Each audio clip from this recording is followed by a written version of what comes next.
Hello, and welcome to Khyber Shards, a 5th edition actual play show set in the Eberron campaign world.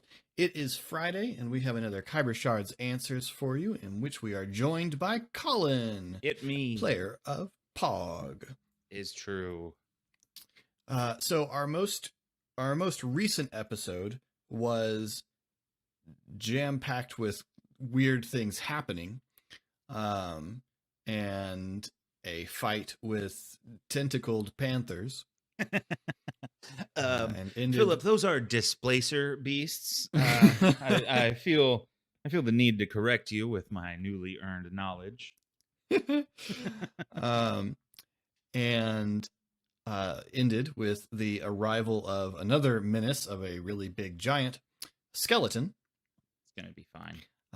And yeah, it won't. It's not going to be a big deal. So I thought an interesting place to start is, having had some time now playing, I wanted to run you through a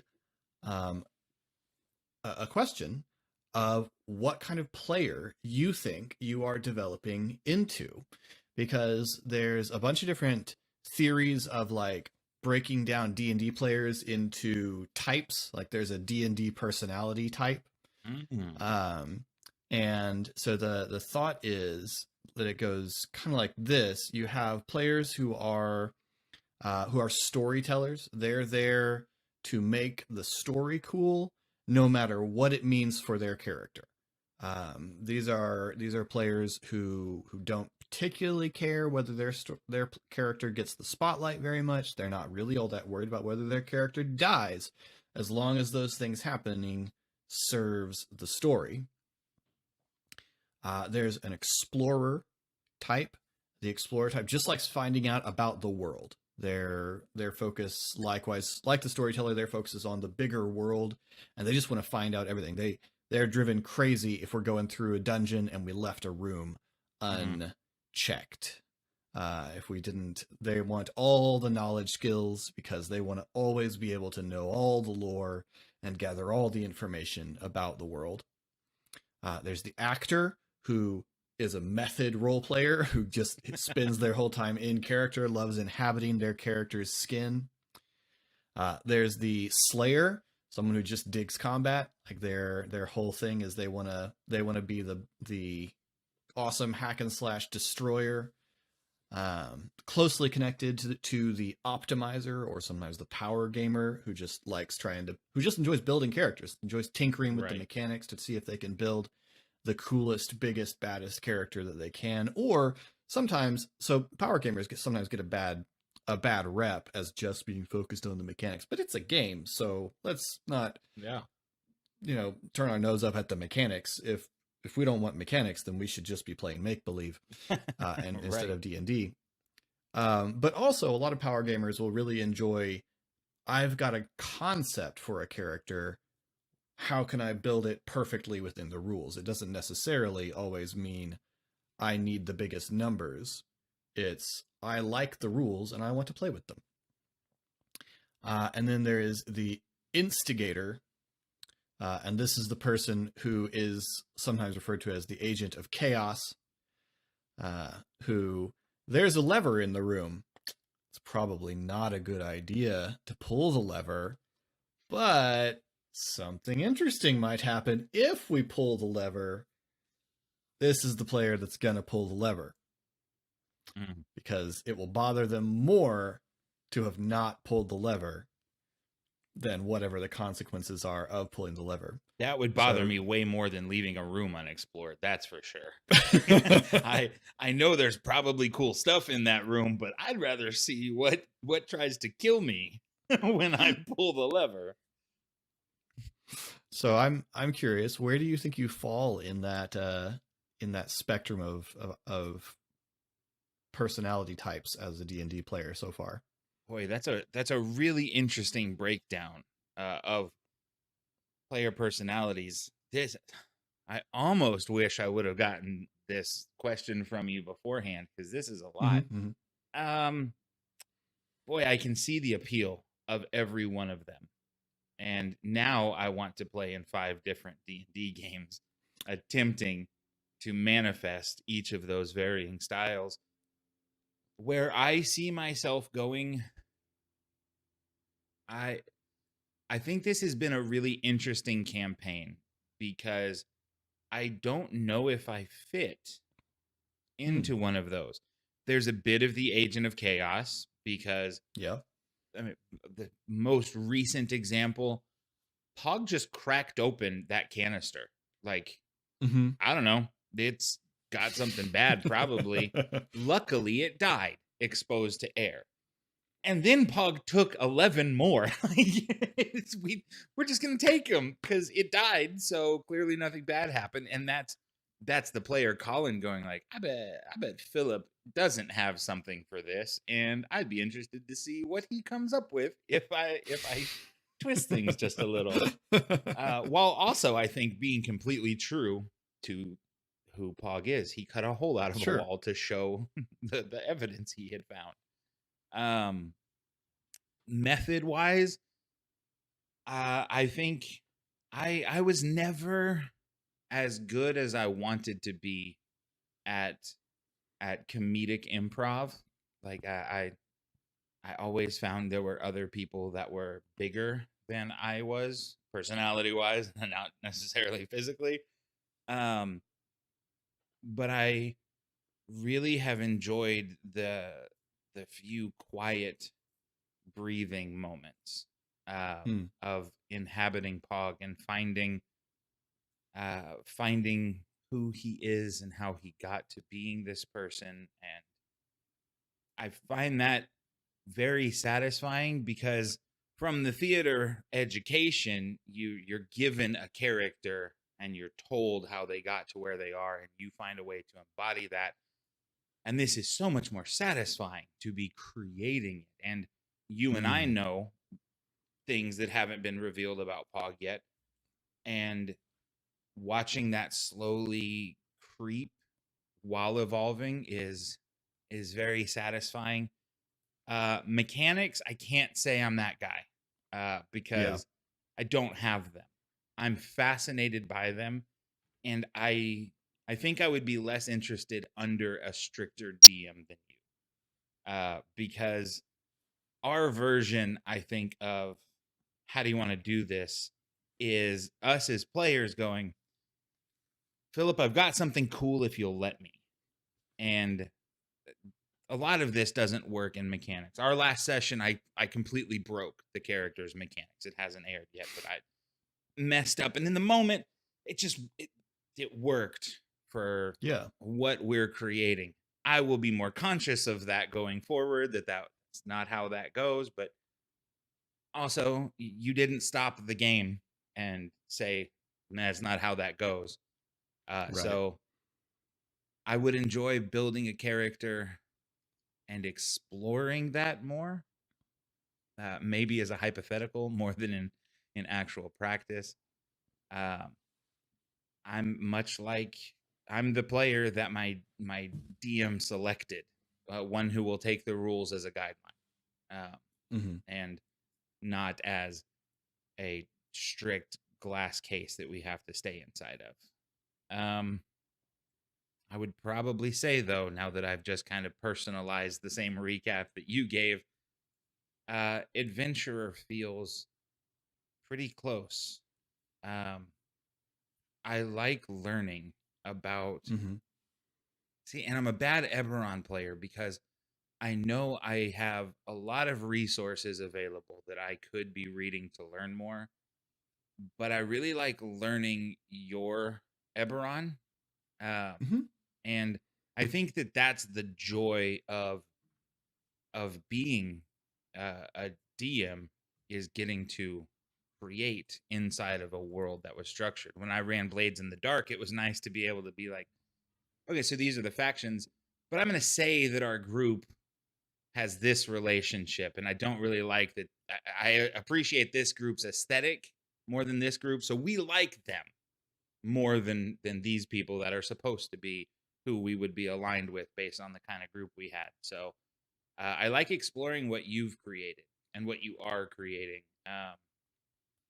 and I just want to interact with as much of it as I can, even if it's just a dumb line to try to catch someone off guard with a fist bump and see how they react to it.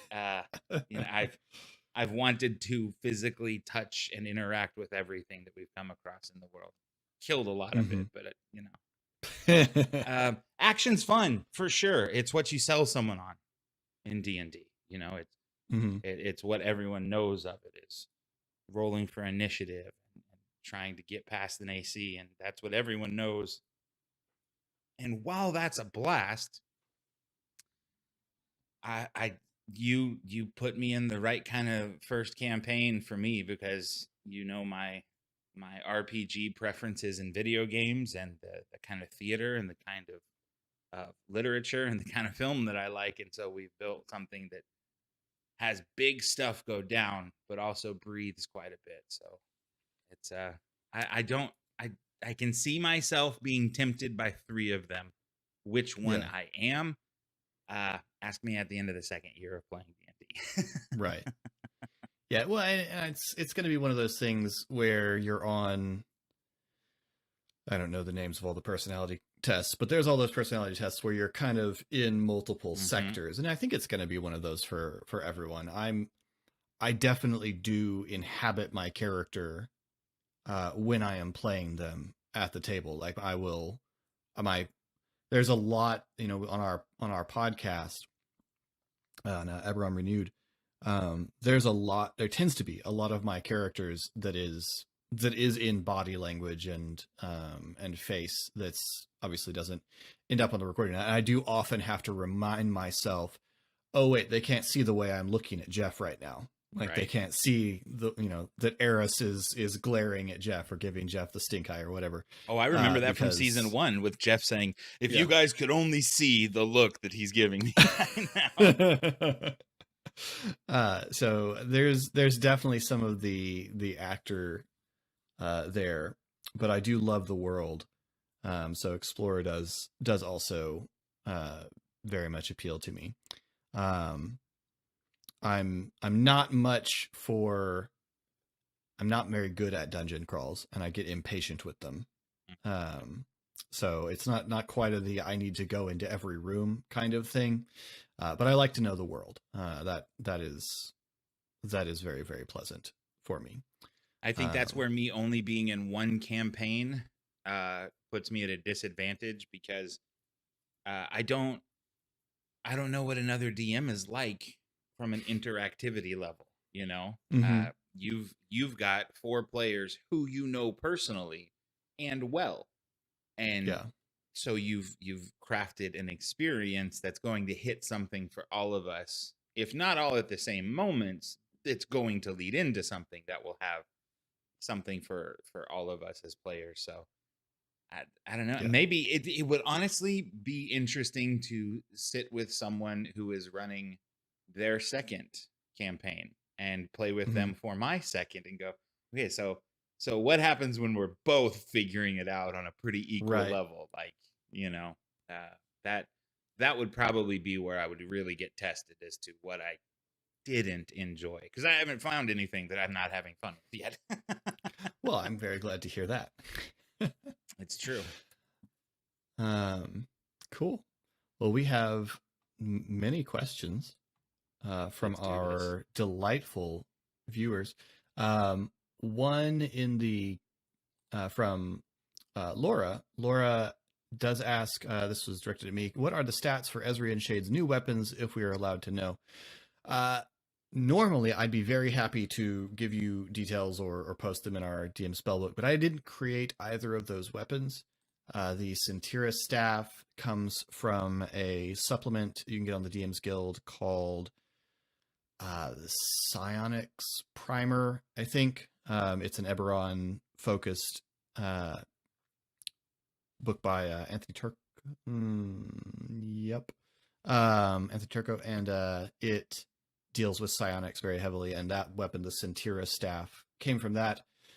So being as I didn't create that, I wouldn't feel comfortable just giving the stat block away. But essentially what it does is it has the ability to, it's intended as to be like the weapon of a soldier from the continent of Sarlona, and it has the ability to fire an energy ray or to produce a mental blade from the staff. Those are essentially its two abilities. And then the Staff of the Dryad came from the same supplement. It came from that adventure that I pulled from the Feywild supplement that I talked about a while back. And it has a number of abilities, but mostly it allows for the casting of Shillelagh. It allows for the production. It can produce basically superior good berries. Good berry is a spell that produces a bunch of berries that heal 1 hit point. These produce a bunch of berries that are essentially healing potions. Wow. And that felt useful since you don't have a full-time healer, as a good backup option for having a little extra healing for you. And I did not anticipate the swap. I didn't mean either of the weapons for either. I assumed the Staff of the Dryad would end up in Esri's hands. I did actually originally assume that the Sentira staff would end up in Esri's hands because it is, to a certain degree, connects back to his Kalashtar background. And I didn't know if Shade would be interested in a less natural seeming weapon. I haven't actually worked out what Shade's weapon personality is. I usually have a good idea of a weapon personality for characters. It's interesting. I don't have a lot of weapon focused characters, or I didn't. I mean, Ari is now a Hexblade, and so that turns him more weapon focused. But Ari and Esri are obviously mainly spell slingers, or have been up to this point. Ari's different now. But Pog's really been our only run in and smash it with a big weapon. Shade tends to rely very heavily on her mark and on Cal for combat damage. And swaps pretty extensively between using a bow and using a melee weapon, and so it's interesting. I don't think I've ever had a martial character who changes weapons as often as Shade. So I'm never quite sure what Shade's going to pick up. There's nothing wrong with that. It's an unusual thing, experience for me. That was one of our earliest conversations. Was you asking like, so if Pog got to have his dream weapon that he sees himself holding in the statue of his glorious honor, what's he holding? And that's interesting to hear the idea of a weapon profile. Yeah. It's probably part of the reason I tend to profile characters that way probably has a lot to do with the fact that one of the first things I do when I'm prepping a new campaign is I ask everyone to give me some ideas so that I can hunt down minis for them. Because at my home games, I'm always using minis, or not always, but I use minis a lot.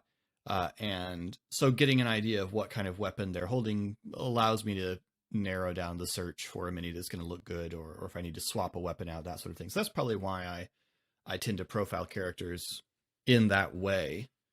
But yeah, I haven't nailed down what it is with Shade. And maybe there isn't one. You don't have to have one. Maybe the weapon that Shade wields is Cal.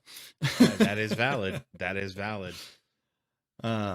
Yeah, so those are basically what they do. I can't do the stats because I didn't make them, so I wouldn't want to share someone else's creation. Then we have a question from Emily. Emily asks, aside from Eberron, what have you played in, as far as setting, aside from Eberron, have you played in any other published D&D settings, 5e or otherwise, and which ones? I can go first and say no. Yeah. Right. Because the one shot that you ran us through with Jeff and Joe was in Eberron. Yep. On a train, but still in Eberron. Yeah. So no for me, and that was 5th edition. Yep. So no, I'm a rookie. I'm excited to hear from you. What is your catalog of experience in D&D? In D&D, in other D&D settings, or I guess in other 5e settings, I have played in the Forgotten Realms, which is the, I suppose, standard. It's the most played in setting. It's much more traditional fantasy. than Eberron is. And for that reason, I like it less well than Eberron. Not that I have any problem with traditional fantasy, but as far as it goes, I enjoy the way that Eberron puts a little twist on things. And I like the kind of mage tech that goes on in Eberron as an aesthetic. But I've played in the Forgotten Realms, which means I've played in that tiny little segment of the gigantic map that goes with the Forgotten Realms that anything is published for. I have also played in a Dark Sun game, actually run by Laura, who asks many of our questions. And Dark Sun is much more bleak and post-apocalyptic. It's a world that is dying because of the excessive overuse of magic, and it's led to a kind of Conan the Barbarian meets Mad Max vibe to it. Hog wants to go. You would really, really enjoy Dark Sun, I think. Wow. As an aesthetic. Yeah. I'm all over that. And then in my home game, I use 5e while playing in the Golarion setting, which is the base setting for the Pathfinder RPG, or a highly adapted version of that world in any case. So those are my other settings that I have played in D&D. And I have played 5th edition as well as 4th edition. No farther back. 4th edition is where I started. And Emily also asked, what moment from the Lost episode are you most sad about no longer existing in the recorded show? What's yours here? I know you've got to have one. I'm torn between two, but I think what wins out is the moment where you guys go out to check on River and discover that the trees are bigger and denser than they were before. And because I really enjoyed watching the reactions of the players. I enjoy watching the reactions of the players to River when she's eerie. Yeah. Because she's adorable a lot of the time, but occasionally she's just a little, like the thing where she's laid against the tree and she gets up and the little crook in the tree that she was laying in fills itself in. Nope. Don't like that. As if the tree shifted to make her more comfortable. And her very getting to very matter-of-factly say things that make no sense at all. Yeah. Is one of the joys of role-playing River. So I think the trees were tired. Probably the one. Yeah. She said the trees were tired. And like, what? What are you talking? Yeah. So I think that's probably the one that wins out. What about for you? Well, I tell you, as a player, I was most concerned that I wouldn't get recognized for having asked for some of the sleepy juice to be left for me, because I do want Pog to get some. Like there is a reason for that. Like Pog's not the one to steal from her. But if this sent Shade to another realm to be able to interact, Pog's got someone from another realm that he would really like to interact with now, because like it's not just Ezri saying weird things. It's Pog has now seen it.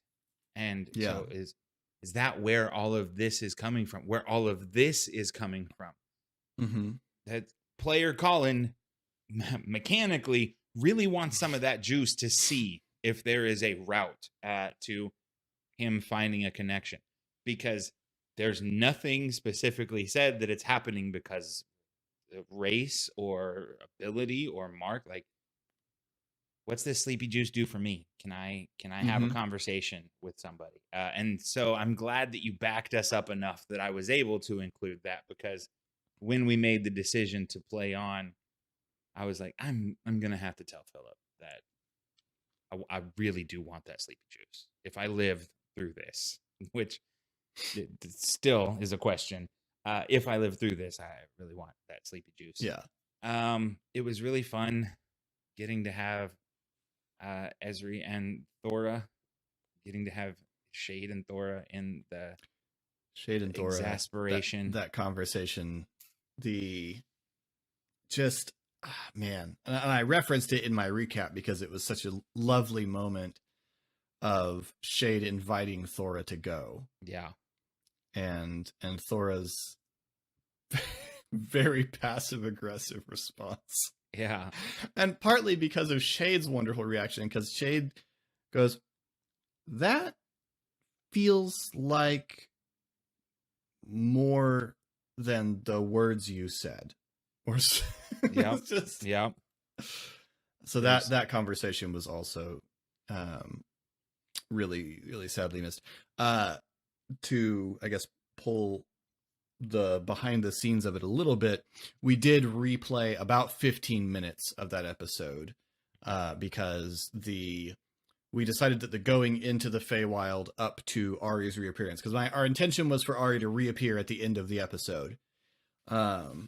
Which means that Eric sat in this call for a full hour, not talking, like just sitting with us playing D&D. Yeah. And that was another part of, I mean, aside from the fact that it's not really very fun to try and replay D&D, that was another reason for that. Is it's like, Eric just sat there for an hour. We don't want Eric to sit there for an hour again and not play any D&D tonight. So that was part of our decision, but also, you know, the last 15 minutes were really the key of the episode, and so that's what we backed up to. So going into the Feywild, seeing the Displacer Beasts and Ari's appearance, all of that we had done, and we were trying to recreate, and then from Ari's appearance on, it's new material and being improvised entirely. To make sure that Philip, if he's not going to give it to himself, gets the credit, we as players insisted that we get to replay the entry through the tree. And that's the moment I'm most sad was lost, was our reactions to the first time that we went in, reality shifted to the side, and we toppled out on top of each other. Because the way he described it was so visceral, and we were so in that moment. Like, there's so much uncertainty, and when you had us topple, it was just childlike wonder for all of us. Of the two of us have never been here, the third's never fallen into, like, that. This is epic, and I love it. I'm disappointed. I'm genuinely glad to have Eric back in the game, but to not have that one last interaction of us as a trio, I don't know. It was just having just played it. It was big when Ari returned, and so to not have that lead in of emotions, I think, is frustrating. But such is technology. Such is the world. At least we have it. Yeah. Yeah. Laura has several more questions. But first, Laura reported Mia's question because Mia was streaming when she had her question. So Mia's question: how does Pog/Colin feel about having another melee fighter in the party? Very good question. Pog doesn't know what to feel. We just got reconnected. There's stuff happening. Pog is, as far as you have seen, more concerned with it's Ari. The consequences of everything, those will catch up to Pog's simplistic way of thinking. I mean, right now it's just there was a need to hug Ari, you know, like, because in that moment of everything having come back, it would have been the intimacy that Ari and Pog had, the loss of that, the revelation that Ari made, and then the loss of Ari. And, you know, for someone who lives wanting to be remembered for glory, I think that really hit something that Ari was forgettable. Like, that doesn't make sense to Pog when the curse gets told and when Puzzle Dust is making smart aleck jokes about it. But then it happened, and that's a person that Pog loves, like fully loves. That's tough. So Yeah. he's not very focused on how Ari has come back. Just that, and we need Ari back for good. Like we want old Ari. Want back to how it was relationship wise. How does Colin feel? Incredibly self-conscious all of a sudden. Like it's crazy how much anxiety this has kicked off in this player's brain. Because when I'm the only one doing it, I can do it mid-level and that's fine. But now I have someone who is a pretty elite level player of D&D, who is far more kitted out than my character is. He's far more versatile, it would appear, to this point. I was gonna say you turned on the damage that in the most recent episode. That's where the anxiety kicks in, though, is the fact that like I did kick all of the butt. However, like for being the damage character, like I'm still pretty regularly doing single digit damage, and it's mostly the fact that I get 2 attacks and I can take a lot more hits. That's what gets me in the middle. So player Colin is like, all right, well, we're gonna have to start throwing fire around a whole lot more because this is still not just a regular D&D game. This is a show, and so it gotta step up the entertainment level in the combat. Like there's a lot of thoughts going on inside this bald head about that. So I'll keep you updated. None of them are good so far, but we'll get there. Okay. Laura came up with a bunch of questions all at once. Does Pog like Grimalkin or the Treehouse more? The Treehouse. What we've gotten from Grey Malkin, but actually the Treehouse because it was home. Yeah. Did Pog get a promotion for dealing with the Boggle? That feels like manager duties. It does feel like manager duties. This is a great moment to explain some of the simplicity of how Pog thinks. It was an honor to be asked. Pog's not one who would have asked for a promotion. I think I can safely say that the promotion that Pog has gotten is, it would seem as though Carl is still actively paying Pog and not requiring anything from him. There is he's kind of coming and going as he pleases. He's a pretty crap employee at this point. Like he just, hey, I'll be back, I guess. I'm going to go to the Feywild a couple times, and I don't know how long that's going to take. And also, I might just take a weekend off to go compete in the games. But it's all worked in Carl's favor. Carl is really doing well off of Pog's small level of celebrity. So I think in Pog's mind, that came about because of the Boggle situation. And yet, in actuality, Carl is just scratching the back that's scratching his, you know? So it's a nice symbiosis that definitely works out better in Carl's favor. Yeah. But we should have asked for a raise, if not a promotion. I need to figure out how much gold I'm getting from Carl. You got a cut of the of t-shirt sales, so that's kind of a raise. And Pog is just sitting on gold right now. Like I am the bankroll at the moment and just not spent any money at all. I have literally not bought anything. It's crazy. How does Pog feel about the whole Ari situation? It's been like an hour. Right. So I don't know. I think everything that I touched on before, right now, it's just, first of all, we're still here on a mission, and things didn't go great in that fight with the Displacer with the Displacer beasts for the group. Pog did awesome, but we got Ari back and then almost lost him. And more things have happened. Pog is very much in the moment right now. Just glad to have Ari back. There will be same for Shade. There will be like a moment of, and it's not going to be an epic long conversation. It's a, hey, we said what we said, but I love you, and Mm-hmm. I can't not have you as my friend anymore. I like, don't get me wrong, Pog and Shade are very close, and there is a burgeoning love with Solarka. But it, like, Ari is the life mate. You know, it's the Mm-hmm. Jay and Silent Bob, and you can't have one without the other here. I like, and that'll be the thought that is most prevalent on Pog's mind when he finally lays down to try to go to sleep.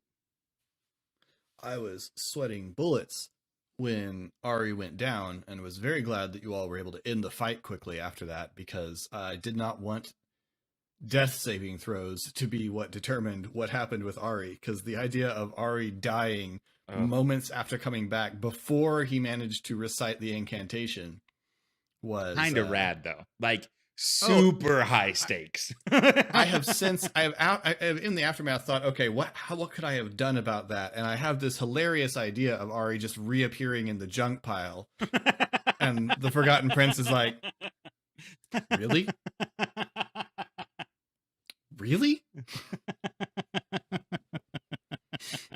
Boy, that would have been epic, though. It tack really on another deed to your sentence for passage back again. Does Pog ever bring Solarka to the manor? Lore-wise, I don't think so. Because Esri seemed to be pretty earnest in his question about whether Solarka and Pog were still together. If I had to break it down, I would say that since the Red Ring, the way we have kind of discussed it as a thing that's happening on the side. Oh my gosh, that is, like, I know we've sort of let this simmer, but there is a conversation that does actually 100%. Need to happen. Yeah. Yeah. Vis-a-vis the Red Ring. Yeah. That is she saw everything in action on my part. To helmet off. So yeah. There is the lore assumption that if we are still pursuing, then she knows that he's aberrant, and so she knows what we are doing there. There would probably have been a desire to. She's not unwelcome, but she's also not been invited, I would say. Right. And it also hasn't gone great as far as interacting with Thora after we bring people back. So we want everyone to like Solarka, because we like Solarka. And also, to go back, Laura, to your first question, the treehouse was home. This is where Pog is staying. This is not home. Grey Malkin is not home to Pog. Interesting. He's got a cool little cat buddy that he would probably tell he's leaving. Not that it would understand, but it's this is where he's staying. It's not home, so no sense of urgency to make her welcome there. Interesting. And then Philip, why did you keep making characters to fall in love with and then taking them away? Who are we talking about right now? Yes. Like, I understand this, is it Jimothy? Are we talking about Jimothy? Is that what this is about? I'm not sure specifically what this refers to recently, because obviously I didn't in the most recent episode, but I'm guessing it's Jimothy. You know, it keeps you coming back, keeps you coming back. No one said they're gone. I enjoy inhabiting the NPCs. I'm glad that their characterization is engaging. And I will just never be able to recreate Jimothy's voice. That voice came out of me in that moment without any preparation. I did not have that voice tucked away. It was just, okay, I've described this character. What do they sound like? And it worked pretty well. But yeah, that Jimothy sprang into existence upon Eric giving me that name. So I can't can't take all the credit for that one. But I haven't really taken any characters away. Jimothy may not exist anymore, but Tommel is certainly still out there. The Forgotten Prince is definitely still out there. Confirmation that and Tommel is not dead. All of the other delightful NPCs that you have enjoyed of, Puzzle Dust and Solarka and Donabella and Carl. Bill Vexy, they're all still there. It just, can't be in every episode. That would be exhausting for you. Yeah. I'm Spartacus. Has some questions. Colin, how did you like swinging that axe against foes it was designed to hurt extra? Yo, Spartacus, it felt great. I loved it. Pog was, in that combat, the character he's been in my head since inception. Like, that was everything. I loved it. I could rant and rave. It felt great. It felt great. Like, to be the character who is leaned on for combat and to be so much more than capable in that encounter. Like,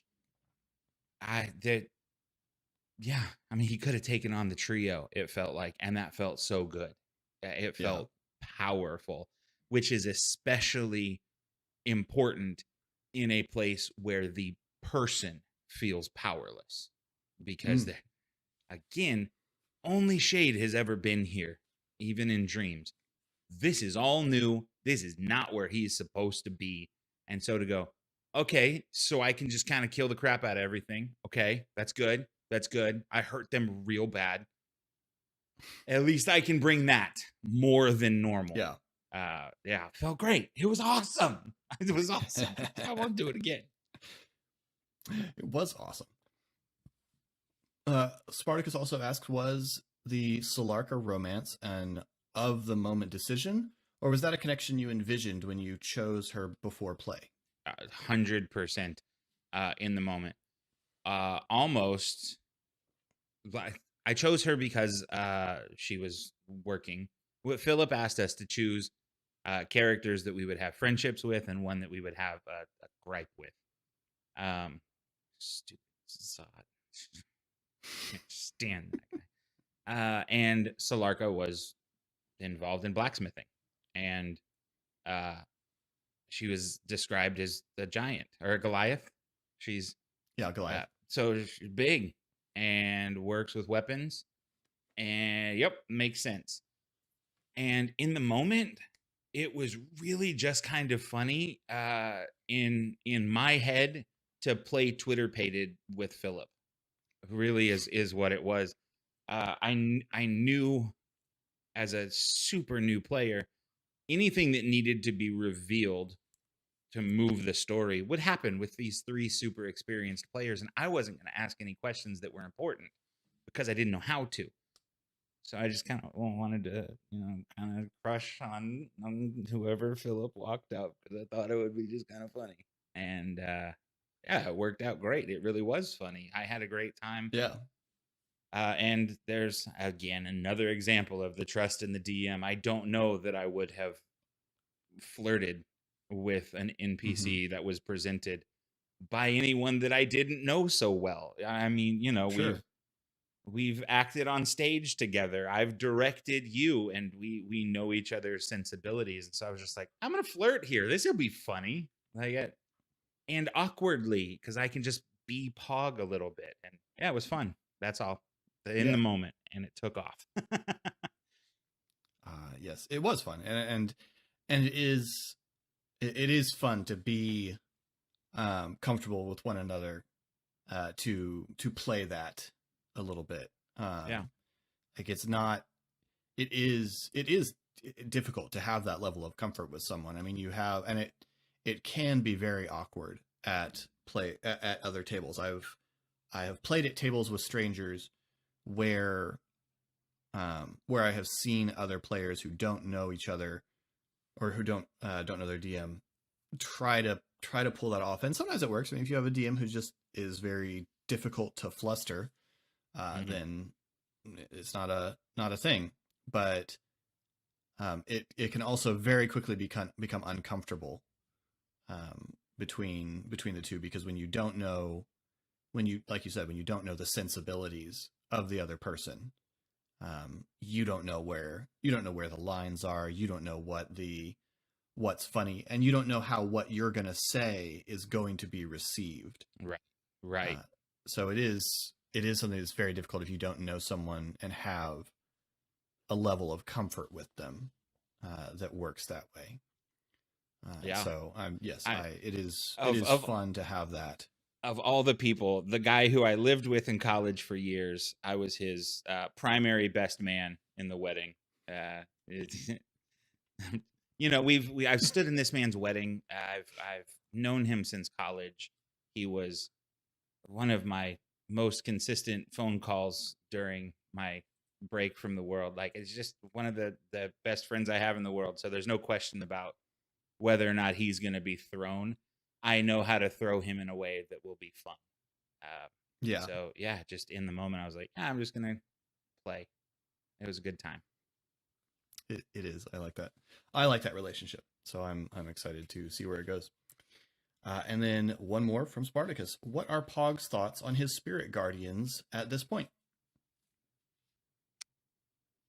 So the thoughts are that it's important because prior to Ari's return and the understanding which will come of more involvement, everything that's grown on the rest of the group has been very big and very important.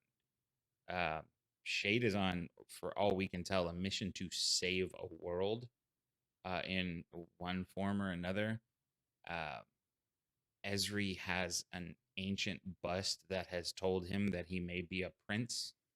Uh, as far as Pog knows, he's actually a prince, even if that's the Esri misinterpretation. And knowing what he does about his family, the fact that there is some spirit that is connected to him in some way, um, there's a hope that that's coming from his family because he doesn't have any of them. He was left and or lost by all of them, and Mm-hmm. so there is now kind of a hunger, but there's also a confusion because Pog doesn't really have a mentor to reach out to. He doesn't have a source to go to with this, uh, because there is no easy way to explain. Like, it's clearly tied to his mark. Mm-hmm. It's not another realm that a giant can get us to. It's not a lineage that a bust will guide us through. This is something connected to his mark, and so there's a lot of loneliness in it, and it's very new. So it's something that there is a hunger to get involved in and to try to figure out and take some sleepy juice and see if a conversation can be had because because there is a desire to learn. It's it's something. And remember, I don't know. This is Philip's story for me to unpack here.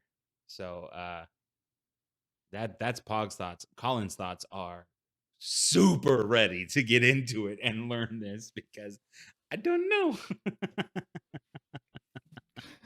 Awesome. Well, that is all of our questions. We So did we it. will wrap it up here. Thank you again to everyone who submitted questions, to everyone who's been watching. We really appreciate the support that we get from our small but mighty little community that we've got going here. Y'all are awesome. We are, I mean, we play together because we like playing. But the thing that keeps us scheduling the recordings and everything is the support that we've gotten from our fans, and we really do appreciate the encouragement and the fun of getting to answer these questions. So thank you so much. Keep them coming. And if you want to submit questions, you can do so in the comments below. I always go back and check the last couple of videos for any questions that have cropped up. You can also do so over on our Discord, the link to which you will find down below, along with all of our other social media and our merch store, and a link to our Patreon. You'll also find down there a link to Colin's Twitch. Colin, you want to tell us about Twitch? You can find me at twitch.tv/sorrybtr, but where the O is a 0. I stream every Tuesday, just chatting, and then a little bit of gameplay, just working on games from the Xbox Game Pass. So come through, say hi, we'll watch and hang out. Yep. And I think that wraps up everything. We do appreciate any of the buttons you might choose to push on this video, as they all feed our mighty overlord algorithm. All hail. And new episodes of Khyber Shards every Monday. New Khyber Shards answers every Friday. That's the day. That's true. The day That's it. Facts. And until then, thanks for rolling with us.